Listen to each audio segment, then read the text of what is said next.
Hi everyone, it's Rax. I got an interesting video for you today. I recently made a video called My Final Thoughts on Diablo Immortal, where I essentially explained a lot of the different reasons why I've been playing this game and testing it for a year, or a year and a half, however long it's been. And I'm just very disappointed with the game, and I've essentially stopped playing. I log in and I do my dailies. It takes 2 seconds and I log off. The only reason I do that anymore is to maybe one day the game becomes great. I'm not exactly optimistic that it will happen, but that's why I'm doing it.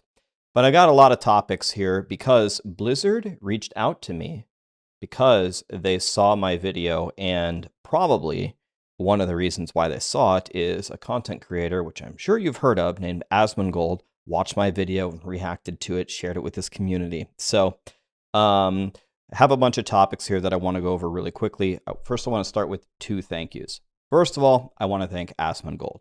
Thank you for watching my video and reacting to it. In my opinion, he was nice to me just for sharing it with his community. And the second reason that I want to thank Asmongold is I actually like his content and I have been watching it, and I can prove it to you. A couple of months ago, he made a video which really resonated with me.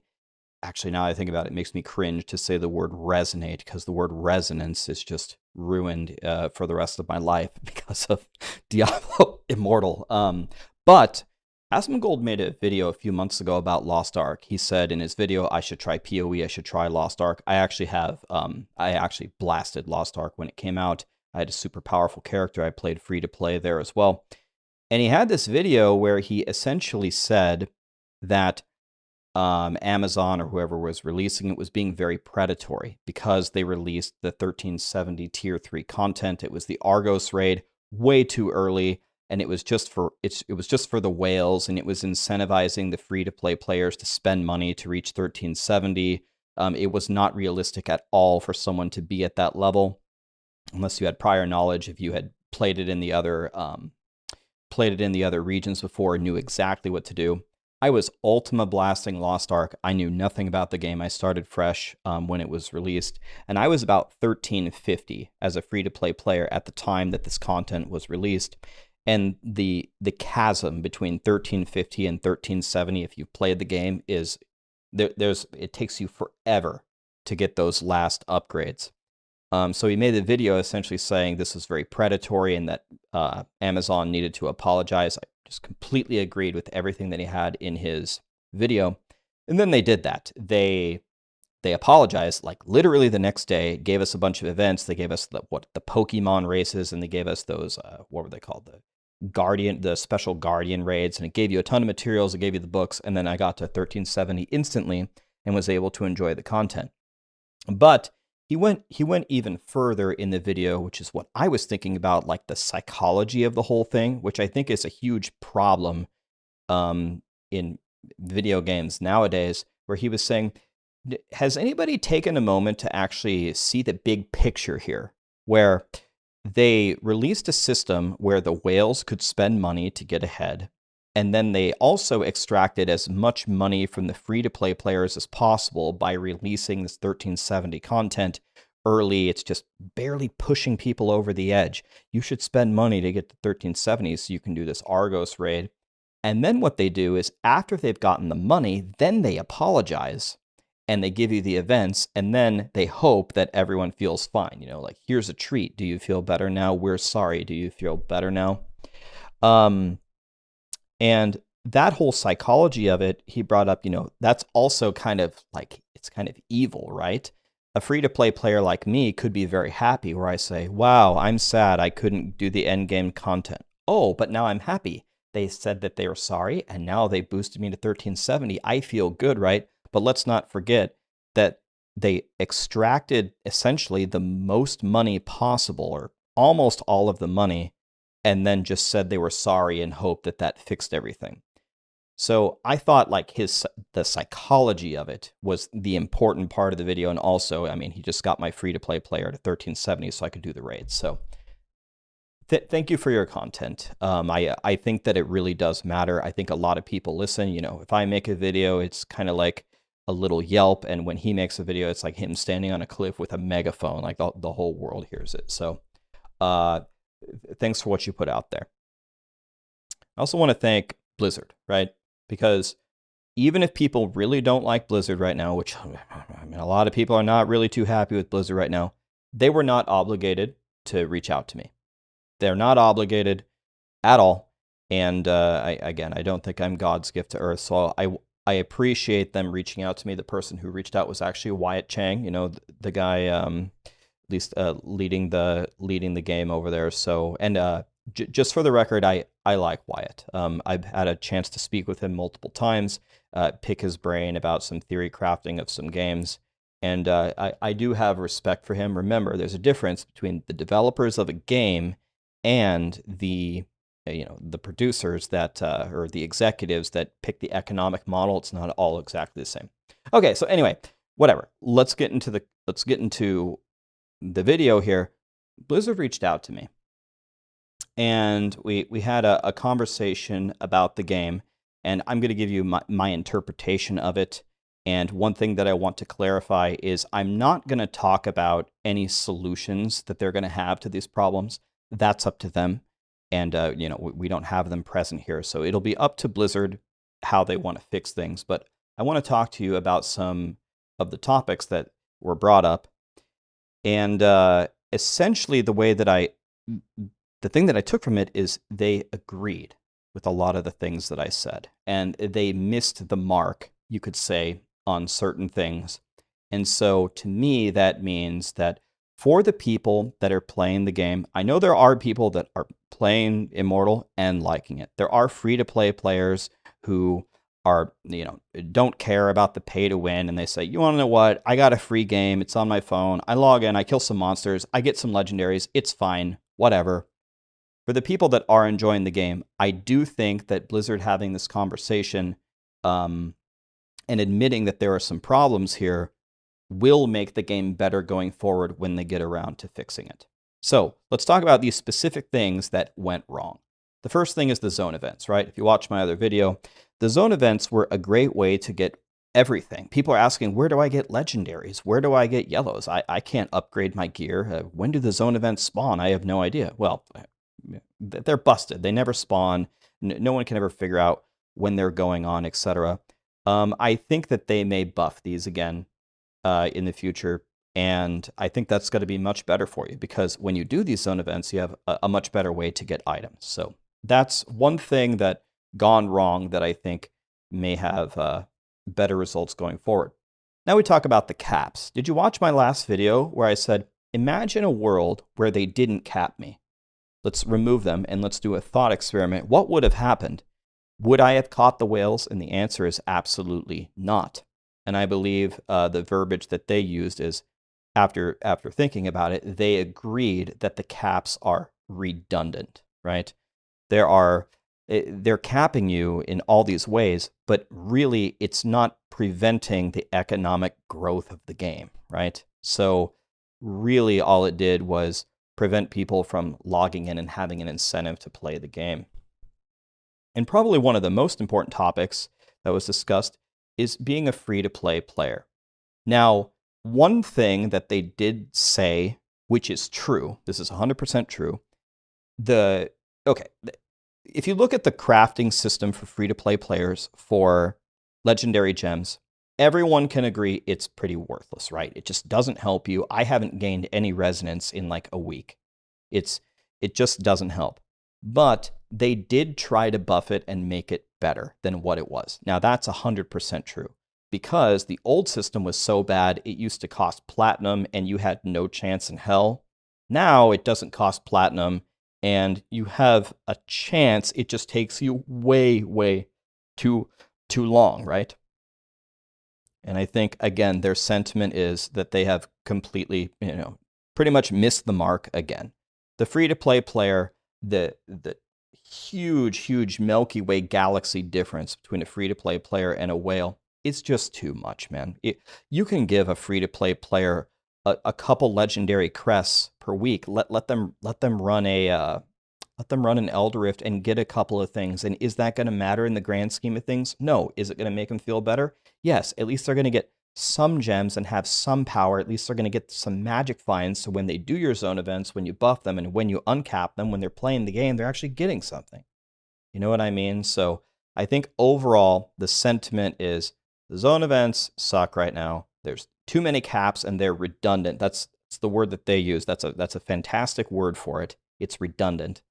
And the free-to-play, it's too far behind right now. So if these things get buffed, I think we're going to be in good shape. Sorry, my monitor went to sleep there for a second. I had to shake my mouse there to get it back. I wonder how that's going to affect the video. Another thing that they wanted to say that was that a myth that they wanted to dispel was that they didn't listen to our feedback. And actually, they brought up something that I forgot to show you guys, so I want to show you something. But in the alpha, we actually did a gigantic test for Blizzard, which actually fixed something in the game that I actually forgot had been broken. So when we were playing in the alpha, you know, we were the most powerful people in the world. We sent a message to Blizzard as part of the feedback and said, did you realize that the way that you power up in this game, the way you gain XP, the way you get items, the way you upgrade your materials is very lopsided. Some events are godly and some dungeons are godly, and some of them are utterly terrible. Did you intend that or did you know that? I said, we did not know that and we did not intend that. Can you prove it to us? And we said, absolutely. So I want to show you one of probably the most important things, if not the most important thing that we did, and I forgot about it. So we grabbed 4 of the most powerful people in the entire world, right? You can call this combat rating. Our combat rating was 4,400. Okay, that's like Ultima whale status. Our damage was in the 8,000s. And we made this beautiful little spreadsheet. By the way, I want to throw a quick shout out to Maxroll. If you did not know, I'm the content lead for Maxroll, all games, D3, Lost Ark, you know, the adventure tomes in Lost Ark, those beautiful guides that were written. Shout out to the Lost Ark team, the Diablo 2 team, Diablo Immortal, going to be Diablo 4, going to be PoE and PoE 2, etc., etc. Shout out to the Maxroll team. These are Maxroll players. If you like the site, you know, we put in a lot of work to try to make it useful for you guys. What we did was we took every activity in the game. Mad King, Countess, Caverns of Echoes, whatever, Elder Rifts. And we recorded every single thing in the game, and we set a timer, and we blasted as hard as we could with 4 of the best players using the most min-max strategies you could possibly imagine. We recorded this 1 hour of footage, we sent it to Blizzard, and we made this spreadsheet. What we came up with were these XP per hour values, scrap values, essence values, shard values, gold per hour, XP per run. We even went as far as to create hourly divisors. If we go over 1 hour, if we play one for, let's say, 55 minutes, and we play one for 65 minutes, these numbers are not a perfect representation of making it equal. We create an hourly divisor, we divide all the numbers by the hourly divisor. Sometimes it multiplies it, sometimes it shrinks it, it normalizes all the values. Then we make a pivot table. You know, we all had jobs before content creation, right? I was an analyst for a very long time. And we make this beautiful little pivot table. And this showed some very, very interesting things. So everybody was doing Mad King and Forgotten Tower and thought it was the best XP in the game, right? But there was this crazy idea where, what if you only killed the first boss? What if you walked in and just killed the first boss and left? How good would that be? And the answer is insanely good. It's about the same XP, but the scrap is way higher and the essences are tied, and it gives you more legendaries than doing the other things. And then we had this crazy idea to do Tuma Fahir, which is a terrible dungeon, but we found a way to kite the trash mobs into the middle, go separate ways and kill the 2 bosses, come back to the trash mobs and keep our massacre bonuses, kite them to the 3rd boss, kill the third boss, and we'd get 3 bosses with like a 50 massacre. It would multiply, it would take that XP multiplier, apply it to 3 bosses, and then we'd leave. And we figured out that you would get these ridiculous XP values, which shattered everything else that anybody else was doing if you wanted to grind Paragon. But the most powerful way to gain power in the game was actually to get essences, right? To upgrade your gear. And actually, no one would have known this without just testing it, you know, Terminator status, but actually the best dungeon by far was Caverns of Echoes. Another really funny thing to see is look how bad Elder Rifts were. Elder Rifts give you no XP, they give you no scrap, they give you no essence, they give you no gold. I mean, they were terrible. So then a conclusion could be here is, wow, Rax, cool. You just showed us a spreadsheet so they could normalize everything and buff Elder Rifts and help the whales even more. Guys, remember, as testers, we're trying to do the best we can for the game. We want everything to be equal, and we want to get rid of these stupid-ass runs where you zone into Mad King, kill 1 boss, and leave instantly. It's one of the most profitable things you could possibly do. We were doing 91 runs an hour.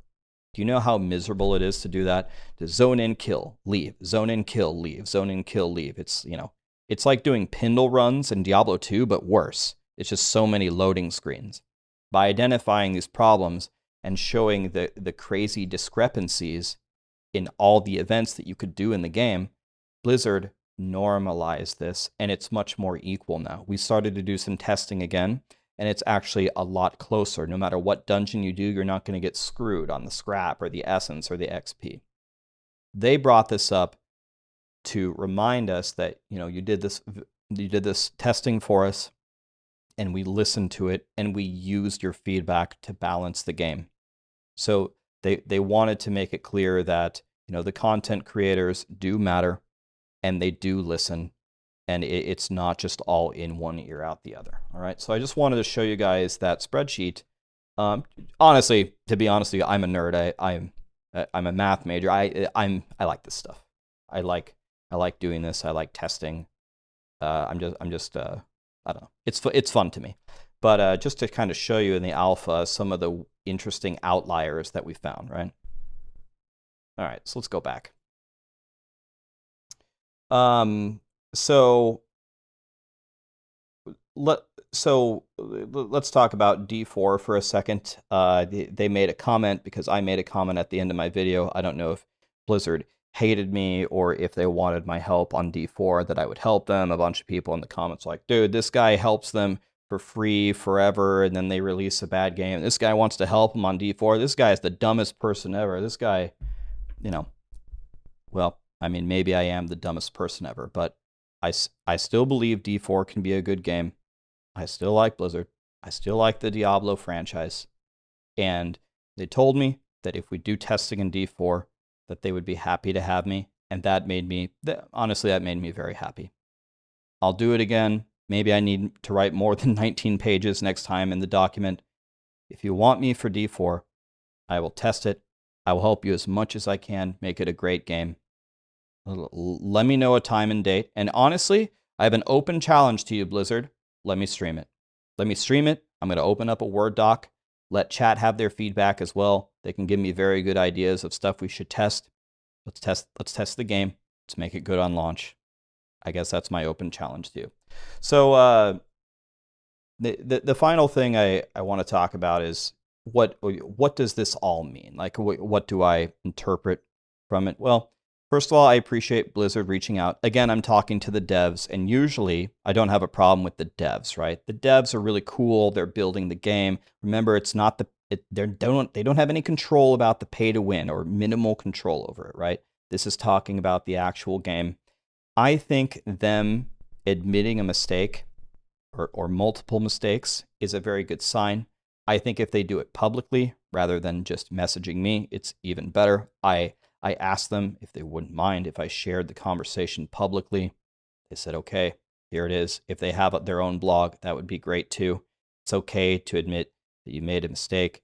I hope this doesn't continue the trend like Asmongold was talking with the Lost Ark people. It's like, okay, let's get all their money and then let's fix it and apologize and hope that everybody's okay. I mean, let's let's try to get it right the first time, guys. I'm not even talking about just Blizzard. I'm talking about every single game. I mean, I'm so sick of, you know, I think he had a video that was just came out, right? Like why video games aren't fun anymore. I mean, I would really like it to be like the old school days where you were waiting for a new game to come out and it would come out and it would just blow your mind. You have so much fun playing. I mean, whatever happened to that, man? That's the way I want to feel about games, and maybe I'm stupidly optimistic that one day we can get back there. I don't know if I will return to Immortal. Let's see what changes they make. What I want is normalized PvP. I want normalized PvP, and I want to be able to play with my friends. If they can find a way to make that work with their monetary model somehow, maybe there's a different queue or a different event, I have no idea. If I can PvP in the game, I'll log in PvP, at least sometimes. I like to PvP, that's why I wanted to play. I wanted to compete for rank 1 legend on my Demon Hunter. I can barely get to gold 5 right now, which is 1 below legend, because everybody has triple my health and triple my damage. You know, if I get MVP in those games, which happens way more often than it should, we lost. If I'm the MVP and I don't do any damage, we lost the game, right? So let's see what happens for the future of the game. I don't know if I will play it again. I appreciate Blizzard, appreciate Asmongold. I don't know. What do you guys think? I hope Blizzard makes a public-facing document or a blog post, I'm sure they will, highlighting what they're feeling about it and what changes are coming. And let's do